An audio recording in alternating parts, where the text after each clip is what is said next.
6. Find a political cultural advisor.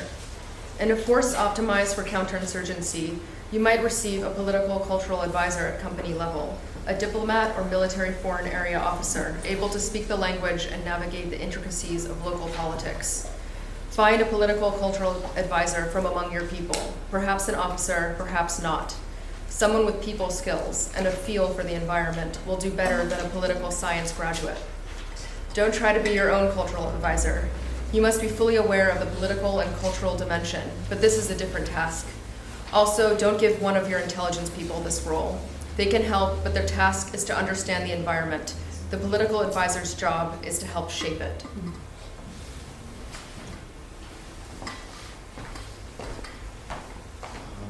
Hi everybody, thank you for being here. Thank you for 12 Gates for Arts and also HEKLER for this event. This is a video interview with my mother who was telling her story as a 30-year-old woman in 1980s working as a tailor and fashion designer in Baghdad. She gets introduced to Layla Al-Attar, the Iraqi artist and painter, and becomes friends with her. She attends her opening in a month prior to the bombing of Ba'athi members in Muslim Syria in April 7, 1980. 2 months after this incident, my mom, her younger sister and older brother had to fled the country due to hardships on Ba'athi people from on the Tabeyas and Iraqis. Later in years, in 1993, Layla Al-Attar, her husband and maid, get targeted and killed by American missile to their house. Thank you.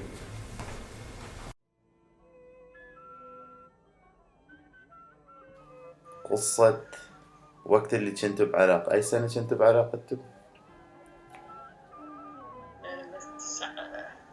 طلعتنا سنة 8. بس أي سنة تولدتي؟ وليدي سنة 1950. 50. يعني كنتي عمرك 30 سنة طلعتي من العراق. شنو كنتوا تسوون قبلها بعراق؟ مش ما خلصنا المدرسة أنا وياه. أي. تخيلنا خياطات. تخيطون بالعراق. حلو. بغداد ولا وين؟ كاظمية عطيفية. بستان علوي. ومنو تخيطون للمن؟ كنتوا زباينكم منو؟ ناس؟ زباين مثل ليلى كانت جوارينا هو بنفس الشارع. اي. ايوه. بعدين ليلى عطار. صديقاتها. عطار صديقاتها. اي. هي جتي وبعدين جاب صديقاتها. شلون تعرفت على ليلى؟ جتي علمت الخياطة وبعدين تعارفنا وصارت ويانا يعني. كنتي تروحين شو اسمه يعني كانت تعزمكم؟ هي عزمتنا والله عزمتنا ببيتها رحنا بيتها. اي. مرة اي سوت معرض. اي. قاعة الرواق. بس هي كانت تشتري من عندكم زبونة غير يعني هي كانت تدفع زبونة وتخيطي. اي طبعا خياطنا تخيط لها ايه كلش طيبة كانت. انتي كان عندك في الدفتر من ليلى. اي هذا من رحنا المعرض مالتها نطالع. اي ليلى هاي هي؟ اي. هاي رسمها وراها رسوم وراها اشوف. اي.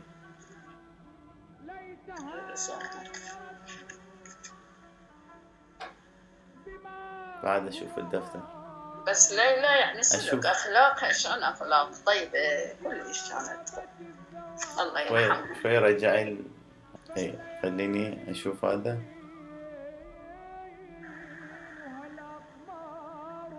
خوش. بس اكو كان بالنص في صفحة على اساس تراوي لي مال هو الرسم. اي هو رجعي الدفتر لي ورا شوية. رجعي شوية لي ورا. صعدي شوي. اي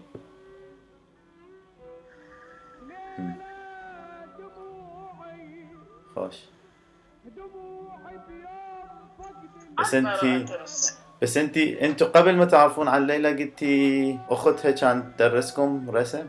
اروح سنة الرابعة الثانوية كنت الظروف عندي يعني ويا مشاكل وهذا واحنا قاعدين حيل اقتصاديين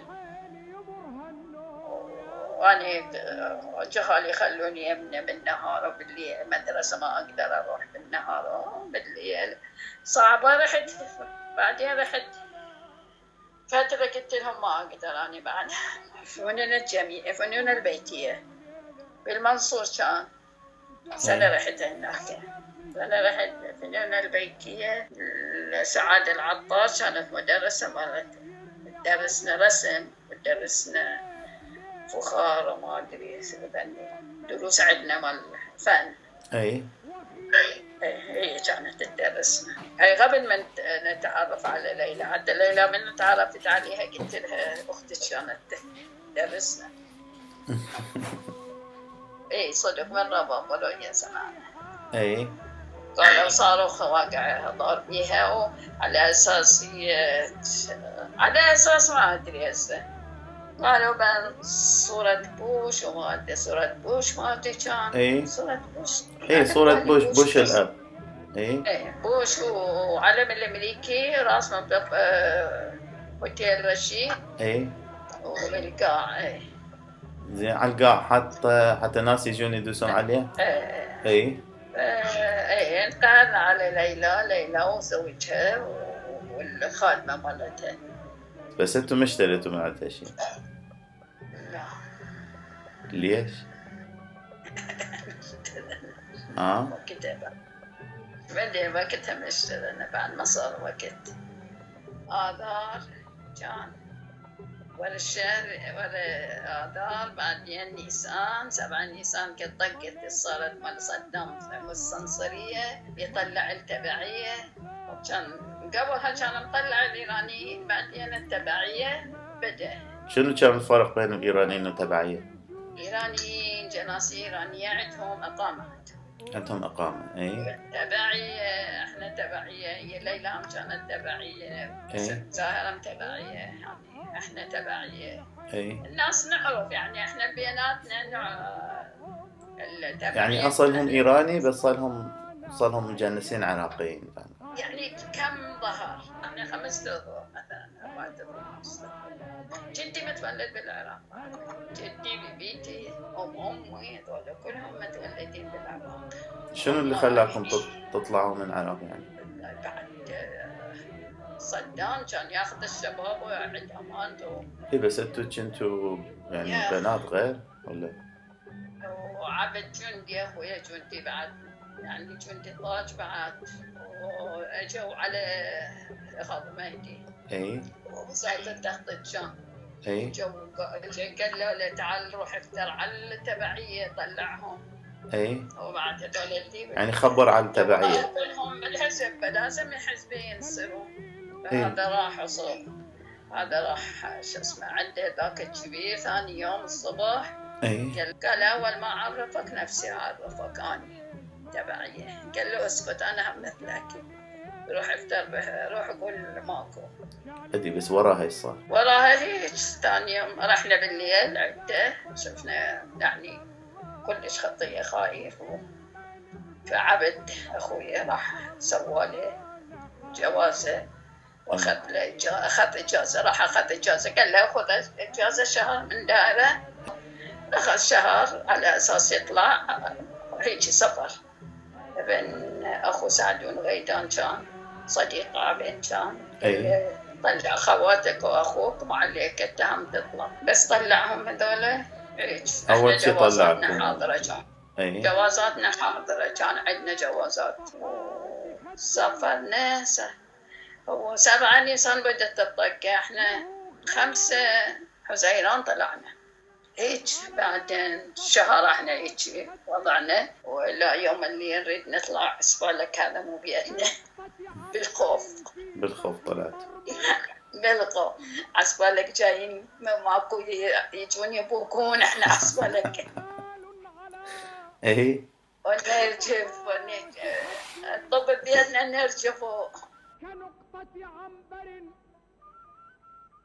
في صحن مرمر والحاضن. يعني ملابس زايدة ليش يشيلون؟ ايه هيك بس يعني هيك قطع قماش قال ما يخالف حتى صوقة توجه. طاروا وبعدين جو هذا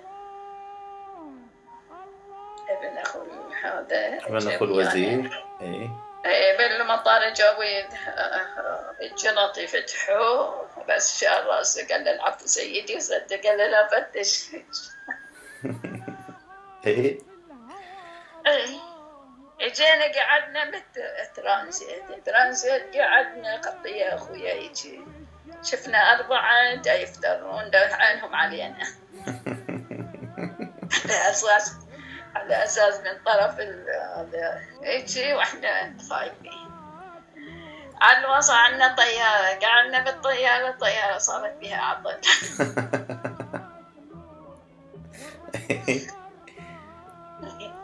المرة خفنا أزيد بعد. هيك الحمد لله يعني اشتغلت الطيارة وطرنا أنا وصلنا أرض وصلتوا دمشق مطار السوري. نزلنا والحمد لله الطيارة خاض ميدي وقاع عباس القاع الحمد لله سلامات طلعت. هيك بقينا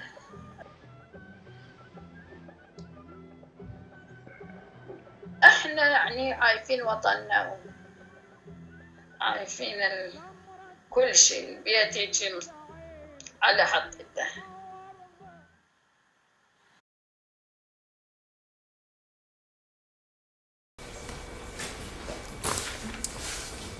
Conclusion to 28 articles. This, then, is the tribal wisdom, the folklore with which those who went before you have learned. Like any folklore, it means interpretation and contains seemingly contradictory advice. Over time, as you apply unremitting intellectual effort to study your sector, you will learn to apply these ideas in your own way and will add to the store of wisdom from your own observations and experience.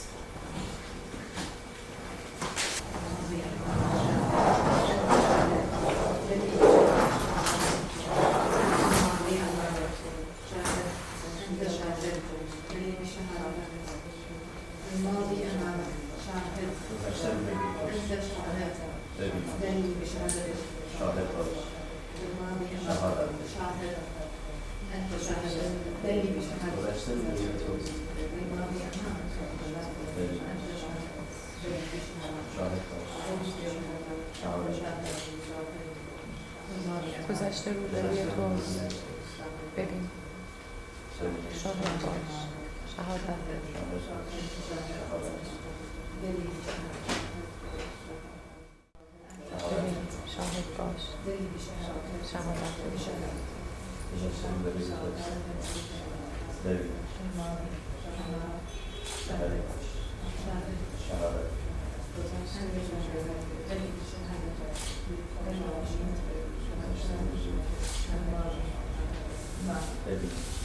گذشته روبروی توست، ببین،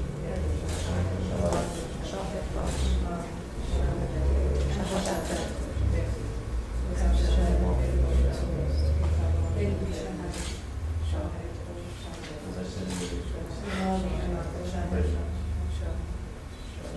گذشته روبروی توست، ببین،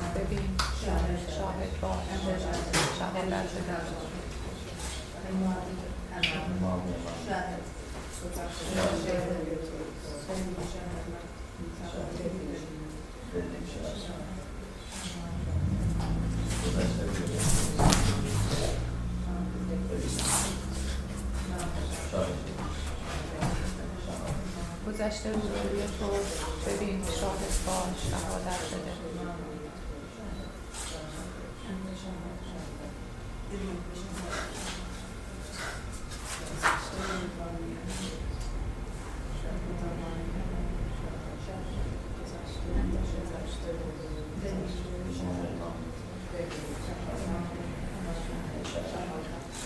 شهادت بده.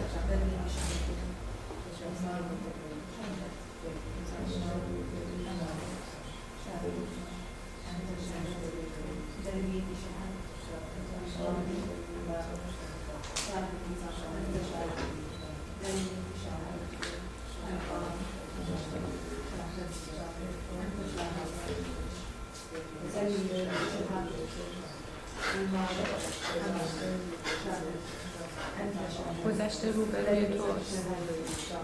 ببین، شاهد باش، شهادت بده.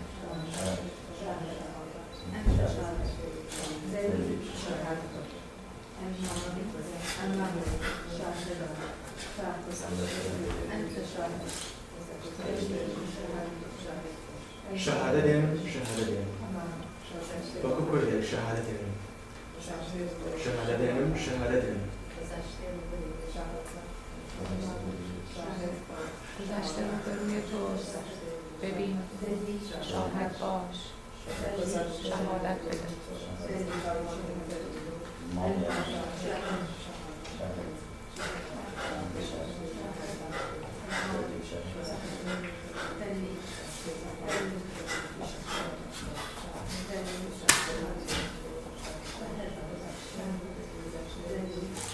ببین،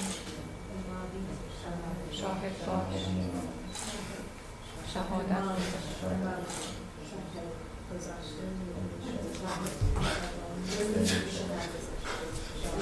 گذشته روبروی توست.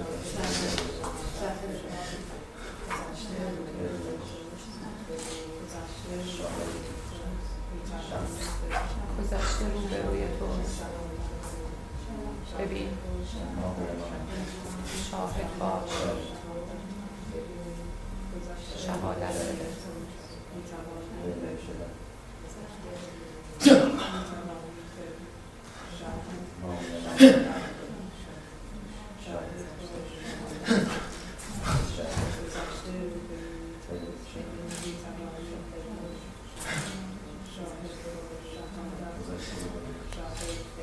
ببین، شاهد باش، شهادت بده.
گذشته روبروی توست. ببین، شاهد باش، شهادت بده.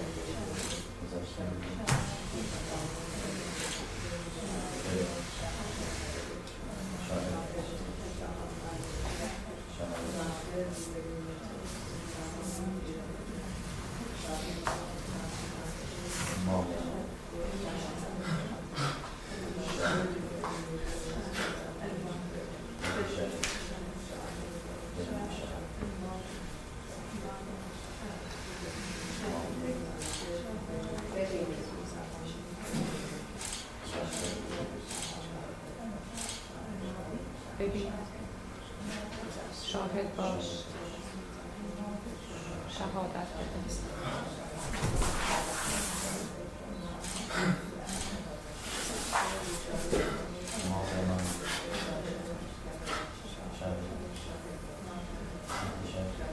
گذشته روبروی توست.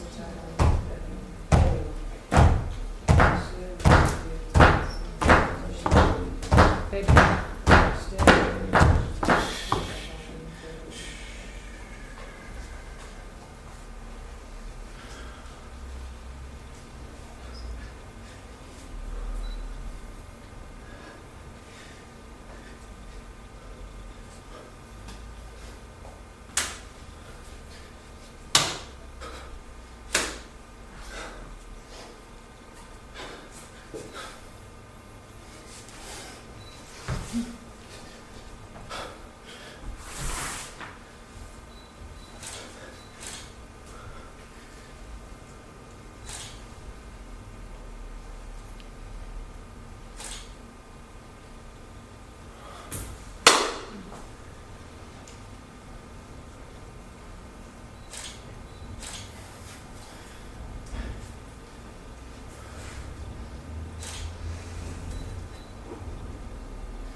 Let's talk about something.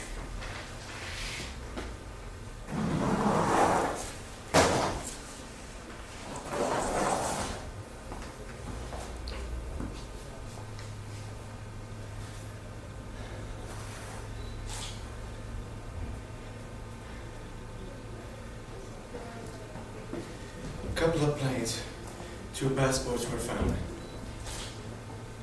2 passports. Not Iraqi, Saudi Arabian.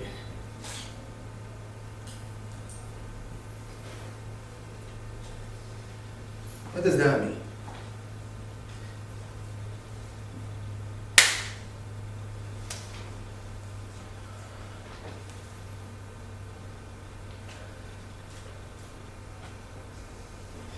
You know, I was at a bar one day. Going to grab a drink, yeah? There's a guy standing there. He looks at me like, man, yeah, you dress really nice. Thanks. What do you do? Oh, I dance. Oh, man, where you from?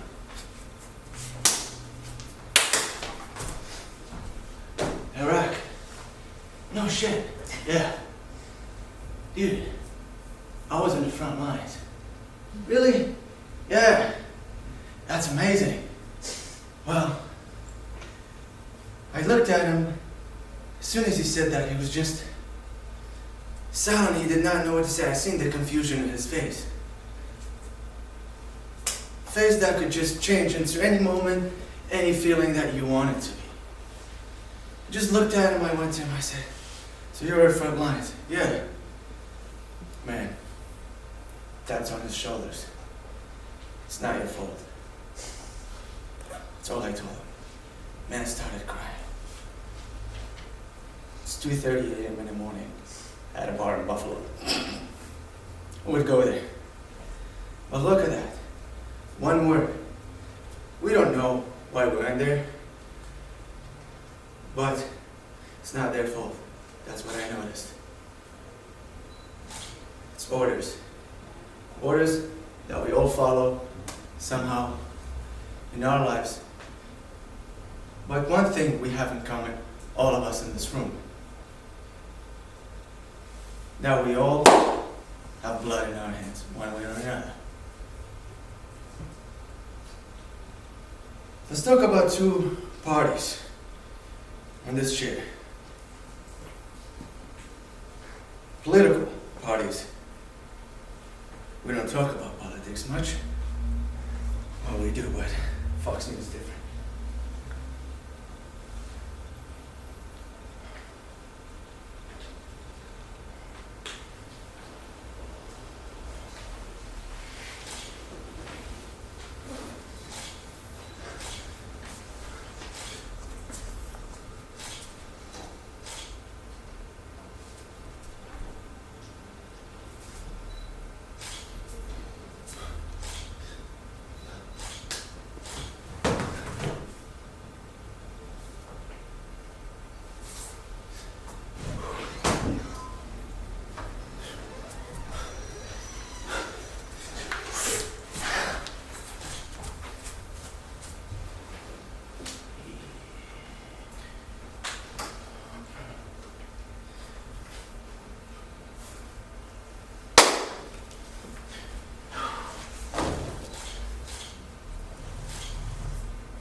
حيران داره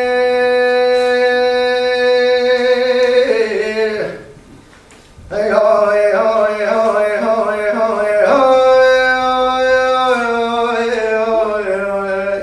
هیدران هیدران شاوی داره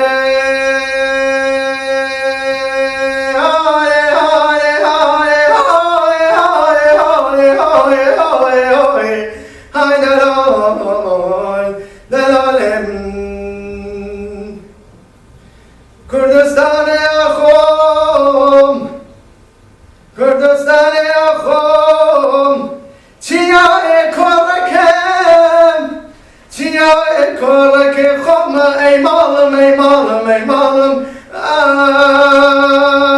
ای دلان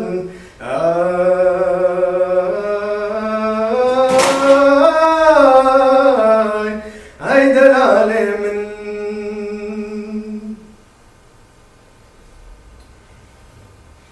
Thank you.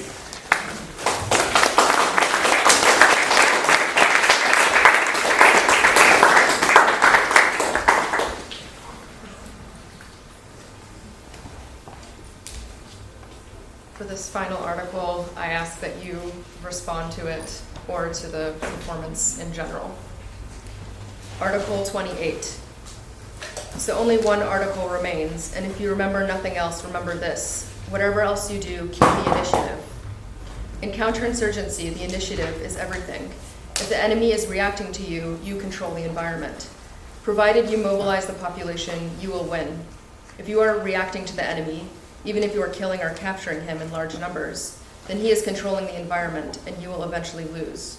In counterinsurgency, the enemy initiates most attacks, targets you unexpectedly, and withdraws too fast for you to react.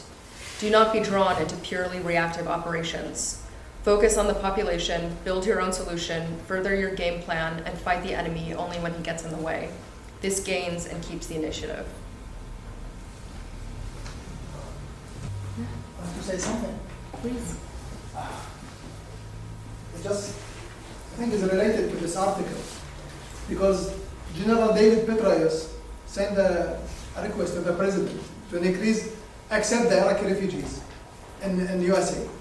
They are going to decrease. That's why this happened last September. He sent a letter with some other veterans and generals in US Army. They say these people need help. So please increase the Iraqi refugees numbers in the physical year of 2020. Thanks. Say a few words.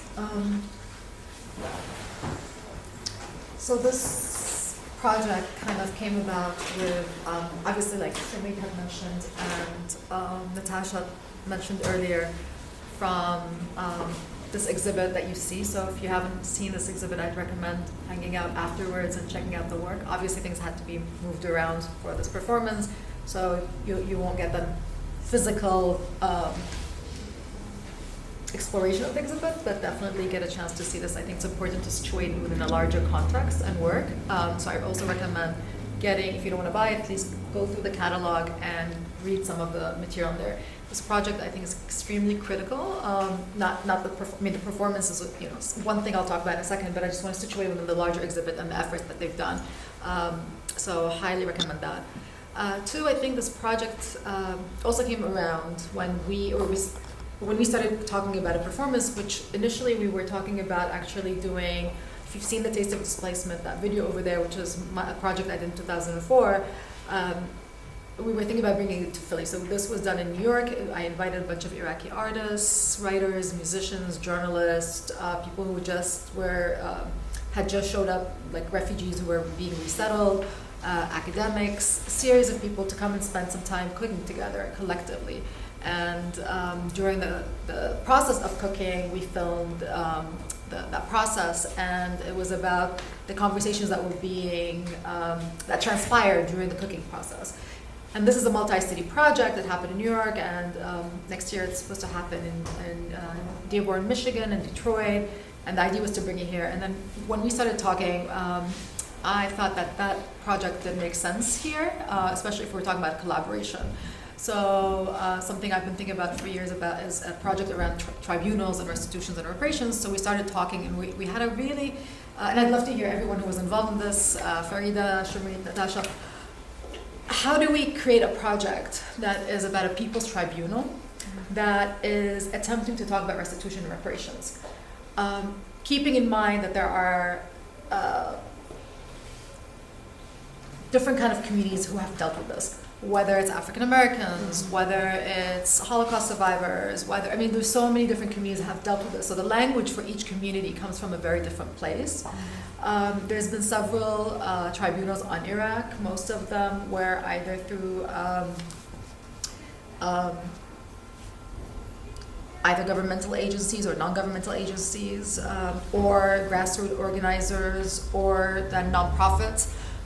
Until now, I haven't seen a project on the Iraq War or wars that was art-based and that was engaging with it from an embodied perspective, right? That was not just intellectually or politically dealing with it, but it was so the process was interesting because we were.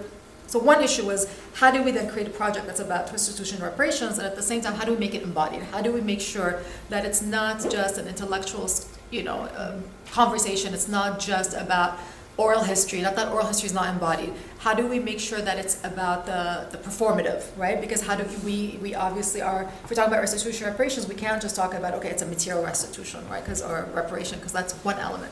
How do you give voice to silenced histories? How do you bring voice to erased or disfigured collective memories? And which is the question that you brought up, which I'm actually writing a book about this, so I could talk about this forever. I'm not going to talk about it, but basically this question, and maybe we can have a conversation about this later. Maybe we can start it here. So it was my dissertation project, and now I'm working on a book. And one of the chapters is the question you ask, which is why this, right? And the way I try to talk about it, the way I frame this conversation, it's actually about a very, very targeted and as a large question, but at least the attempt now is to just begin the process of creating an archive that's attempting to archive these stories that are, have been erased, have been silenced, have disfigured the collective memory and identity and history. So I just wanted to highlight a few things. We can talk about this together. Can I ask a question?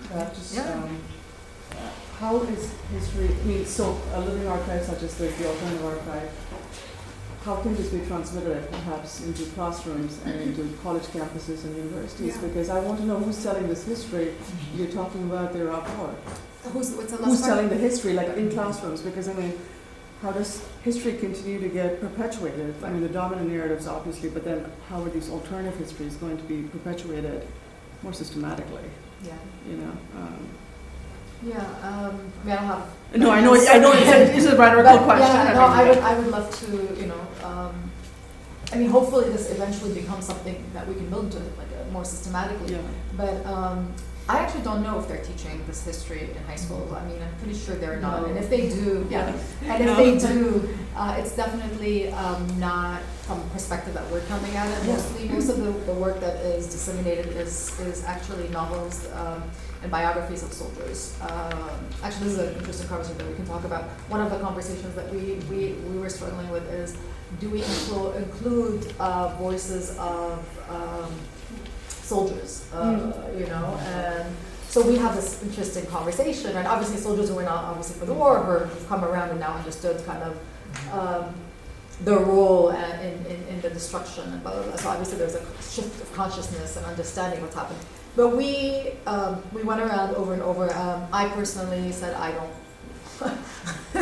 don't want that voice. Not for this, at least not now, because I think it's for me. And we don't necessarily we didn't fully agree or disagree with each other, but each one of us had a leaning. Myself was not one. It could be triggering, but two, I feel like their voices are being heard. There's actually funding for projects. There are workshops, institutions that are supporting versus there's nothing, you know, this is, we're like, we pay money to make this happen, right?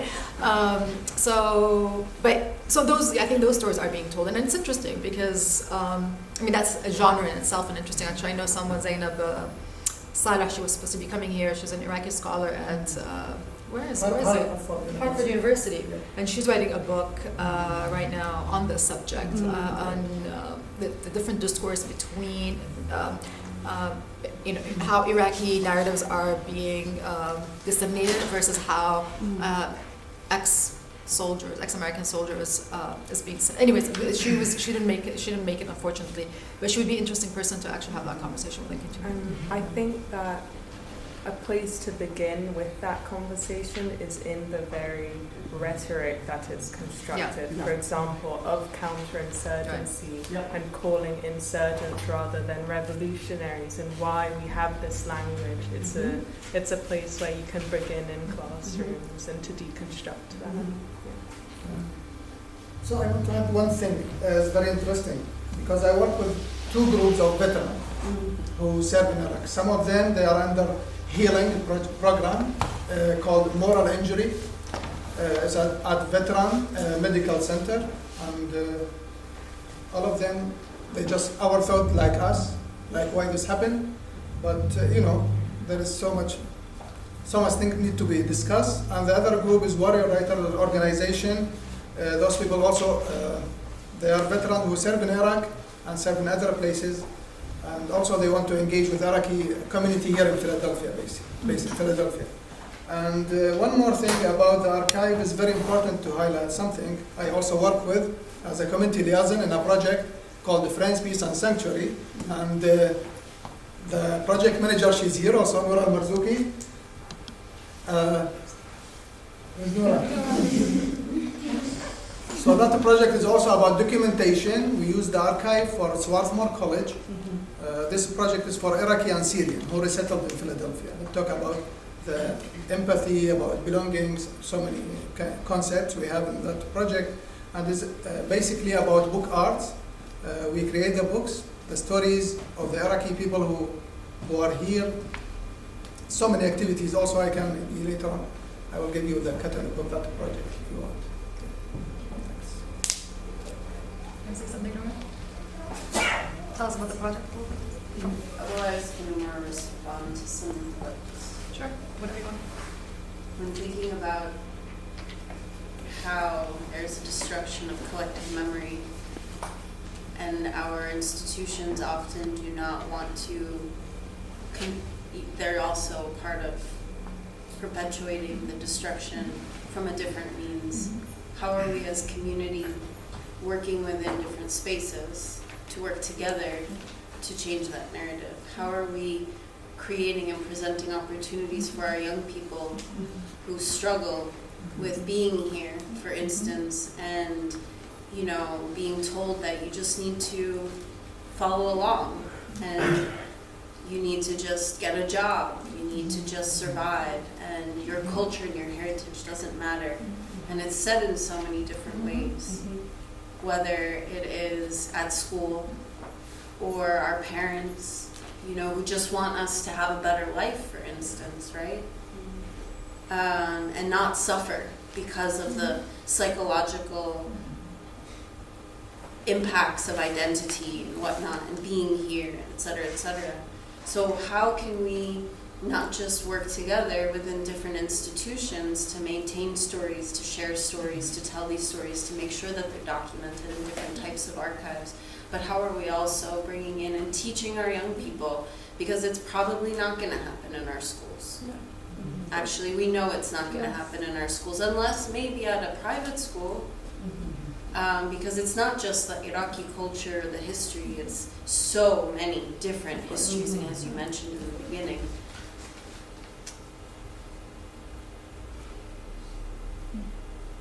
One more thing, sorry, one more thing. Oh, sorry.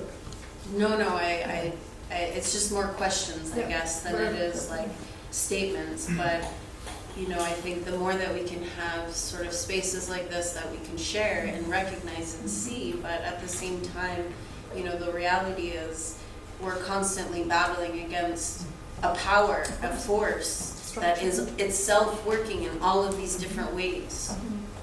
And then how do we as artists, intellectuals, lawyers, whatever, do the same thing? And create those safe spaces so that we know who's a part of that. Because like what you said earlier, it was like now, right? You were saying, now we don't know who to trust. And I say the we, I'm not Iraqi. I say the we as a general we of communities who care and who see the destruction of histories and the importance of them in feeling stable and feeling secure. So I hope that we can continue to do that and continue to have the conversations and continue to figure out ways to have our fingers in lots of places, in lots of spaces, together. As witnesses. Right. Because we are all witnesses after all, especially today with media. I don't think there's a person that can say, unless they never listen to any kind of news or see any kind of media at all, which is the person who lives remotely, can say that they didn't witness this or they didn't witness that. Today we're all witnesses to everything that's going on. No, this is a huge point. I think this is the main point, one of the main points of the project. So thanks for highlighting it again. Because we, this is not just obviously about the Iraq wars and Iraqis, right? This is about our collective witnessing of a genocide, right? And whether you watched it on TV or obviously I'm Iraqi, so I was living through these, not just on TV. I actually was, even as someone as a bystander, we were all indoctrinated with images, right? At least if you were in my age, maybe if you're younger, this doesn't register the same way. But if you were somewhere between a teenager and 20s and above in the first Gulf War or the second Gulf War, you were somehow a witness to it. And so, the project is not just about Iraq and Iraqis. To me, it's a larger project of a collective memory that's not just about the destruction of Iraq as a geographical entity and certainly 20, 30 million Iraqis, or the ones in Iraq and in the diaspora. It's not about that. It's a much larger story that we're trying to tell because, and these strategies are not only dealt with in Iraq. I mean, Palestine, Bosnia, I can go on and on and on and on. I mean, indigenous folks in this land, everywhere, right? So this is a part of a larger project. I just want to say, we are. And Kashmir, let's not forget. Kashmir, of course, Kashmir, of course, Kashmir. There's so many, yes, Kashmir. That's why we are here, to be witnesses for everything that's happened in Iraq and another country that they have war.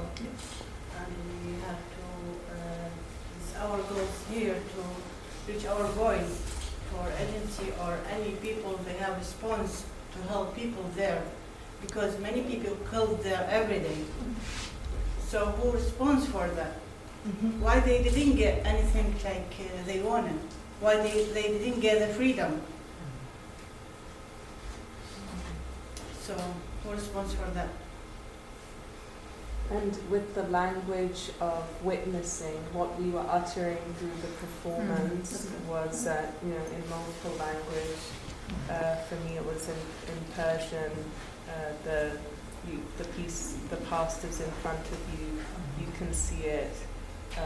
Witness it. You are its witness. گذشته روبروی توست. میتوانید ببینید. شاهد باش. شهادت بده. And the witness it is, and you testify. Shahid, shahadat come from the same root. So in witnessing, you testify. These are part of the same derivative, and you take part in both. In being a witness, you testify, and hence this whole format of the tribune and testifying. In response to the notion of testifying and witnessing, I think as important is witnessing, as soon as there's an object that you're looking at, right? The politics of forgetting is extremely important to me. Of course. And for example, last night there's like this giant conference in South Asian that happens every year. Or I'm sorry, South Asian everything, politics, whatever. In Madison, Wisconsin, I was in last week. And then an emergency session in Kashmir on like practical ways of bringing academics, activists, economists, I mean whatever, from hundreds of different fields together to actually like have the brain trust move towards sort of practical steps.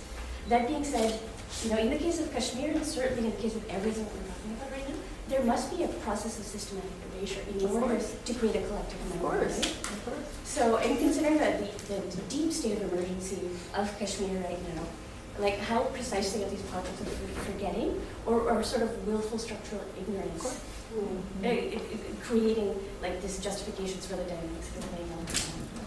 So yeah, forgetting for me is so important. Yeah, this is a really good conversation. I'd love to like. I'm writing a paper on this right now. I'm supposed to go home and work on this. I have a draft, so I'd love to talk to you about it specifically. But I think what you just said is extremely important. It's the structural. So the paper, the call is structural of ignorance, and so my paper is a critique of that, saying it's not a structural ignorance. It's a structural, systematic erasure and forgetfulness. So so I refuse to look at it as there's too much evidence out there. I mean, like if you do research, I've been doing research on this forever. There's so much research, and not only around Iraq and Bosnia. There's been relatively Kashmir. I mean, so many different. Right? It's about a structural, systematic erasure, a systematic disappearance, a systematic dislocation and dismemberment. Right? And I think it's important to, like you said, understand it within that context. So we're our what you said, no. Sorry, what was your name? Nuga. Sorry. I said I think it's extremely important realizing that there's a systematic erasure, and how do we then create these multiple narratives of remembrance, memory. And I think one thing to say, which is important in Hussein's performance that he did so beautifully, is also back to embodiment, right? So it's not just bringing back these stories via the verbal language, like we're doing right now, our intellectual process, but understanding that this is really about an embodiment, right? And how do we continue these kind of rituals, these commemorations? It's a little bit off. We can have that conversation. I don't want to take too much time, but just bringing that concept of how do we engage with memory and embodiment in the sense of rituals of commemoration, right? Like these are also ways in keeping memory alive, right? Mm-hmm. I'm not going to say too much about it. First, I think we are witnesses, yes, but we are more than witnesses. We are reliable narrators. Yeah. We are the people who should tell the story. We are the people here to activate the stories. You know, there is there is too many stories untold yet. So we need to tell that stories to let people understand what happened.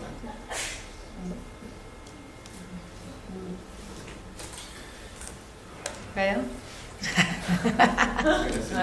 Hi. Do you have any thoughts? Can I just say thank you to everyone, to Nataša,